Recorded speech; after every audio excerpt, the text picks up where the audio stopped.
Hello everyone, Assalamu alaikum, and I'm Rizwana from Spoon of Passion.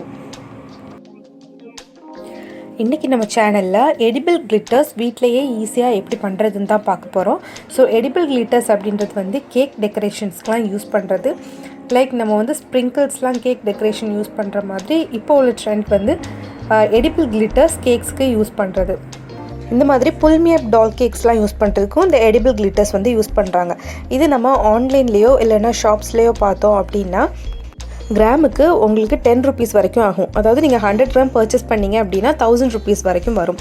So இது வீட்லேயே எப்படி low காஸ்ட்டில் ரொம்ப ஈஸியாக பண்ணுறதுன்னு பார்க்கலாம் வாங்க. இப்போது நமக்கு இந்த கிளிட்டர் பண்ணுறதுக்கு என்ன தேவை அப்படின்னா ஜெலட்டின் தான். ஸோ நான் இப்போ அன்ஃப்ளேவர்ட் ஜெலட்டின் எடுத்திருக்கேன்.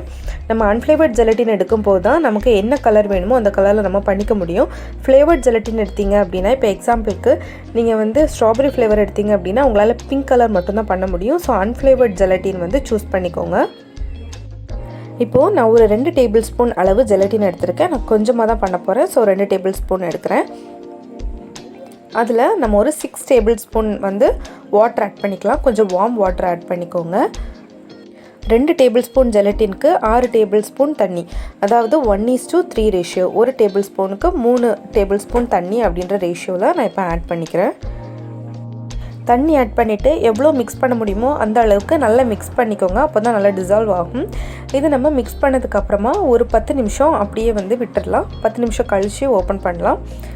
ஸோ இப்போ 10 மினிட்ஸ் கழித்து பார்த்திங்கன்னா இந்த மாதிரி கொஞ்சம் கெட்டியாக இருக்கும்.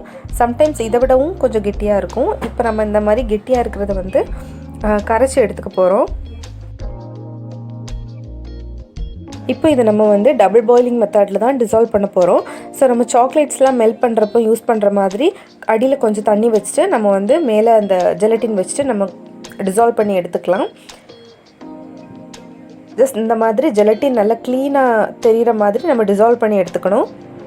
மேபி நீங்கள் ஜெலட்டின் டிசால்வ் பண்ண அப்புறம் மறுபடியும் கெட்டி ஆயிடுச்சு அப்படின்னா இந்த ஹாட் வாட்டரில் லைட்டாக எடுத்து வச்சா போதும், கரைஞ்சிரும் உங்களுக்கு. இப்போது இதில் நான் கொஞ்சமாக ரோஸ் எசன்ஸ் ஆட் பண்ணிக்கிறேன். ஏன்னா ஜெலட்டினுக்கு வந்து ஒரு ஸ்மெல் இருக்கும், அந்த ஸ்மெல் போகிறதுக்காக தான். நீங்கள் வந்து வெனிலா எசன்ஸ் கூட ஆட் பண்ணிக்கலாம். கையில் இருக்கிற ஏதாவது ஒரு எசன்ஸ் ஆட் பண்ணிக்கோங்க.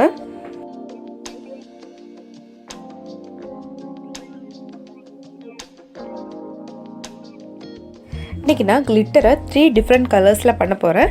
ஸோ நம்ம ரெடி பண்ணி வச்சிருந்த ஜெலட்டினை வந்து 3 பவுலில் ஸ்ப்ளிட் பண்ணி ஊற்றிக்கலாம்.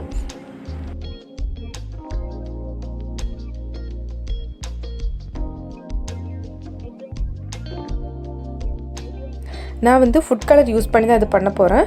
ஸோ கொஞ்சமாக ஜெலட்டின் ஒரு ஸ்பூனில் எடுத்துகிட்டு இதில் ஃபுட் கலரை நான் ஆட் பண்ணி மிக்ஸ் பண்ணிக்க போகிறேன்.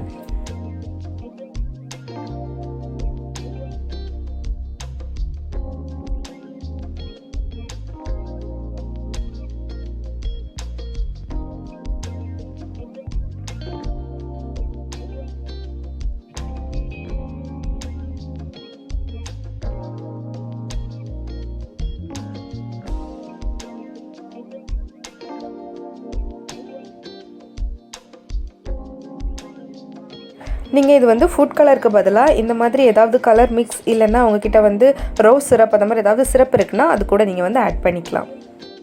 நான் இப்போ எடுத்துருக்கிறது பார்த்திங்கன்னா OHP ஷீட். அதாவது நம்ம வந்து கிளாஸ் பெயிண்டிங் பண்ணுறதுக்குலாம் இந்த OHP ஷீட்டில் தான் நம்ம கிளாஸ் பெயிண்டிங் பண்ணுவோம். அண்ட் அந்த புல்மியப் டால் கேக்ஸ் பண்ணுறதுக்கும் கூட இந்த OHP ஷீட் யூஸ் பண்ணி தான் பண்ணுவோம். ஸோ அந்த ஷீட் தான் நான் இப்போ எடுத்திருக்கேன். இப்போது நம்ம ரெடி பண்ணி வச்சுருந்த ஜெலட்டினை வந்து OHP ஷீட்டில் ஊற்றி நம்ம வந்து ஸ்ப்ரெட் பண்ணிக்கலாம்.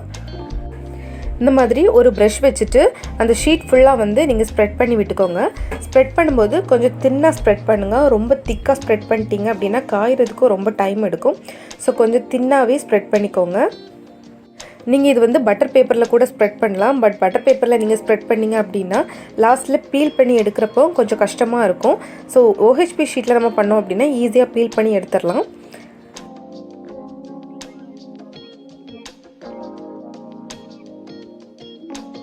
இந்த மாதிரி இதை நல்லா ஸ்ப்ரெட் பண்ணிவிட்டு இதை வந்து மினிமம் ஒரு 8 ஹவர்ஸ்லேருந்து மேக்ஸிமம் 10 ஹவர்ஸ் வரைக்கும் நல்லா காய வச்சுருங்க. நான் இப்போ ஒரு 10 ஹவர்ஸ் வந்து காய வச்சு எடுத்திருக்கேன். இப்போ பார்த்தீங்கன்னா பீல் பண்ணும்போது ஈஸியாக அழகாக வந்துடும் இதே மாதிரி.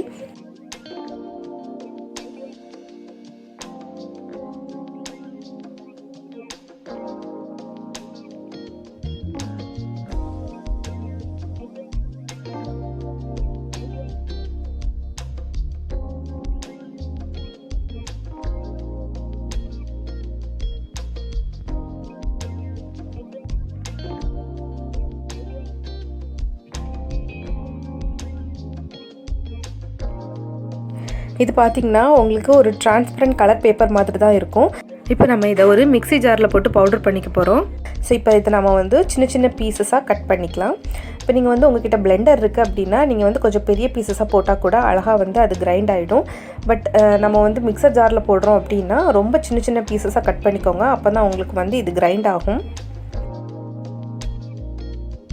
இப்போது நான் இதை வந்து குட்டி குட்டி பீசஸாக கட் பண்ணி வச்சுருக்கேன். இதை நம்ம இப்போ என்ன பண்ணிக்க போகிறோம் அப்படின்னா, ஃபஸ்ட்டு தேங்காயெல்லாம் நம்ம கிரைண்ட் பண்ணுற அந்த ஜாரில் போட்டு நான் பவுடர் பண்ணிக்க போகிறேன். அது வந்து கொஞ்சம் குட்டி குட்டி பீசஸாக தான் பவுடர் ஆகும்.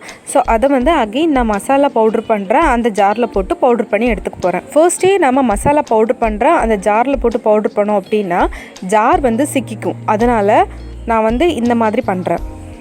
இப்போ பார்த்திங்கன்னா நான் சொன்ன மாதிரி சின்ன சின்ன பீசஸாக தான் பவுடராக இருக்கும், நமக்கு ஃபைன் பவுடராக ஆகலை. ஸோ இதை வந்து நம்ம மசாலா பவுடர் பண்ணுற ஜாரில் ட்ரான்ஸ்ஃபர் பண்ணிவிட்டு நம்ம இதை பவுடர் பண்ணி எடுத்துக்கலாம்.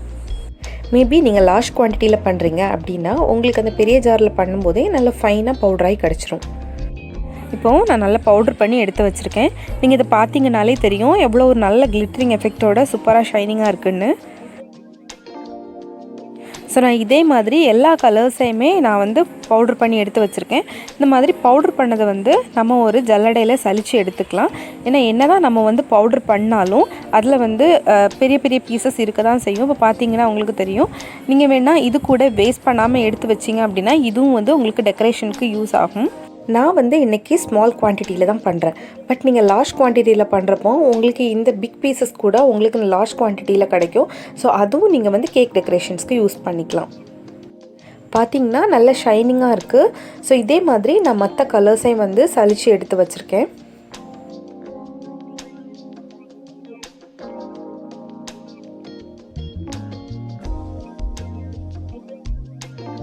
எல்லோ கலர் கூட நம்மளோட நேக்கட் ஐயில் பார்க்குறப்போ நல்ல ஷைனிங்காக தான் இருந்துச்சு. பட் கேமராவில் பார்க்குறப்போ அவ்வளோ ஷைனிங் வந்து எடுத்து காமிக்கல. இப்போது நம்ம ரெடி பண்ணி வச்சுருந்த எடிபிள் கிளிட்டர்ஸை இந்த மாதிரி சின்ன ஏர்டைட் கண்டெய்னர்ஸில் நம்ம போட்டு ஸ்டோர் பண்ணி வச்சுக்கலாம்.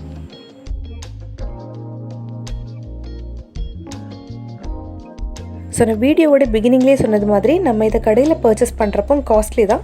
பட் நம்ம வீட்டிலே பண்ணுறப்போ மினிமம் லோ காஸ்ட் அண்ட் நமக்கு பிடிச்ச கலர்ஸில் கூட நம்ம இதை ரெடி பண்ணிக்கலாம். அண்ட் இந்த வீடியோ இன்றைக்கி உங்களுக்கு பிடிச்சிருக்கும் அண்ட் யூஸ்ஃபுல்லாக இருக்கும் அப்படின்னு நம்புகிறேன்.